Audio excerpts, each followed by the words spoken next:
Staying in touch is just a few clicks away. Get the latest news from a Catholic perspective and so much more. Become a RealCatholicTV.com premium member today. Catholic News Roundup is brought to you in part by PewSitter.com, your online Catholic newspaper for the third millennium. CatholicMediaCoalition.org, in line with the Church, online with the world. And TheAmericanCatholic.com, politics and culture from a Catholic perspective.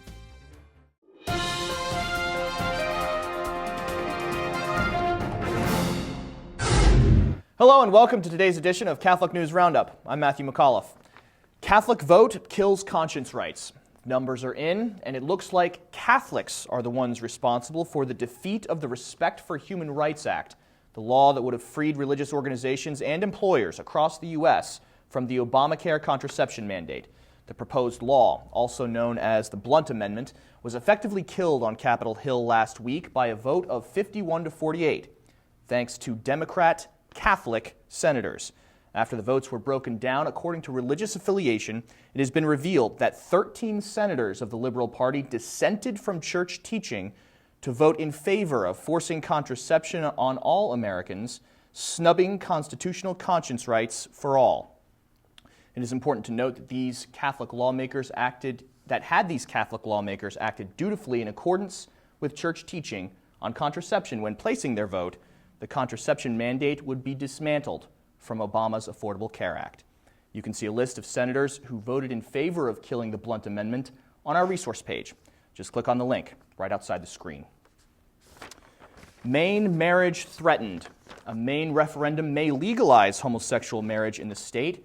However, the Bishop of Portland has decided to fight it by taking a grassroots approach.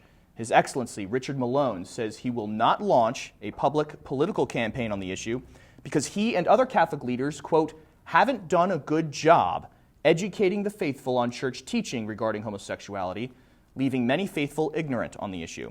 Malone plans instead to issue a pastoral letter to 185,000 Catholics defending the definition of marriage as between one man and one woman by using reason, scripture, and the explanation of natural law as a part of 2,000 years of Catholic tradition. The effort will also expand an educational program that already exists, distributing the letter through churches and schools, as well as distributing it in various publications and on the diocesan website. Anglican bishop ousted. As many Anglicans seek a return to full communion with the See of Peter, the journey for one Anglican leader got him fired from his post. The head of the traditional Anglican Communion, or TAC, Archbishop John Hepworth, has been ousted from his leadership position because of his work to reunite his flock with Rome through the newly created Ordinariate under Pope Benedict XVI. You may remember that the TAC is an international Anglican group that has separated itself from the Anglican Communion and its head, the Archbishop of Canterbury, over disagreements with the Anglican Communion's embrace of women's ordination, among other issues. Upon firing the Archbishop, the TAC leaders issued a statement saying that they would no longer be seeking reunion with Rome because they want to remain, quote, fully Anglican. Hepworth was elected leader of the TAC in 2002 and is a former Roman Catholic seminarian. Stay with us. We'll be back in just a few seconds. Catholic News Roundup is brought to you in part by NewOxfordReview.org, the voice of Catholic Orthodoxy, in print and on the web, and RenewAmerica.com, expanding the influence of America's grassroots in the cause of freedom. Here's an update on the latest from the campaign trail. It's all about winning delegates, as GOP hopefuls shore up their camps in key states, heating up competition for Super Tuesday tomorrow. One coveted prize for Super Tuesday is Ohio, a state that will award its victor with 66 delegates, where polls reveal Rick Santorum runs neck and neck with Mitt Romney, as reports say both delegates are tied at 32% as of last night. Santorum is expected to do well in Oklahoma and Tennessee, but Mitt Romney has just picked up endorsements from Virginia House Majority Whip Eric Cantor of Virginia and Senator Tom Coburn of Oklahoma, which are expected to boost his chances of success tomorrow. Romney has 173 delegates after a 5-state winning streak, over Santorum's 74 delegates.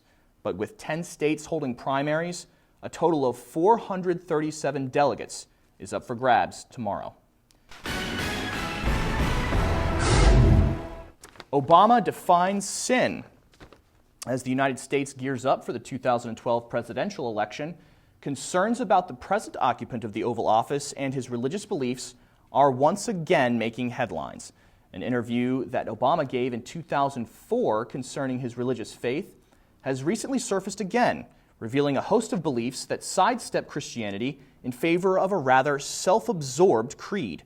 One of the most interesting responses was the answer to the question, "What is sin?"